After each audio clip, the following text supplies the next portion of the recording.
জামাতের আমিরের এই পোস্ট দেওয়া এবং অ্যাকাউন্ট হ্যাক হয়ে যাওয়ার যে দাবি করা হয়েছে সঙ্গত কারণেই তার প্রেক্ষিতে প্রশ্ন ওঠে যে নারী বিদ্বেষী একটি পোস্টের প্রায় 9 ঘন্টা পর দেশব্যাপী তুমুল সমালোচনার মুখে রাত 1টার দিকে আইডি হ্যাকের দাবি কতটা যৌক্তিক। আমরা সবাই জানি কোনো গুরুত্বপূর্ণ বা ভেরিফাইড অ্যাকাউন্ট হ্যাক হলে প্রথম ও প্রধান দায়িত্ব হলো দ্রুততম সময়ে জনগণকে অবহিত করা, মিডিয়াকে অবহিত করা, যেন কোনো বিভ্রান্তি না ছড়ায় এবং যেন সবাই সতর্ক থাকতে পারে। কিন্তু এখানে দেখা গেল সেই বিকেল প্রায় 4:30টার দিকে যে পোস্ট, সেটা জনগণের মধ্যে ক্ষোভ ছড়িয়ে পড়ার অনেক পরে হ্যাকিংয়ের দাবি তোলা হলো।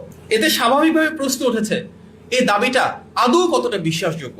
এমনকি উক্ত সময়ের মধ্যে জামাত আমিরের ফেসবুক অ্যাকাউন্ট থেকে কিন্তু আমরা দেখেছি অনেকগুলো পোস্ট হয়েছে নির্বাচনী প্রচারণার, কিন্তু সেই এক্স অ্যাকাউন্ট যে হ্যাক হয়েছে এ নিয়ে একটি পোস্টও আমরা দেখিনি।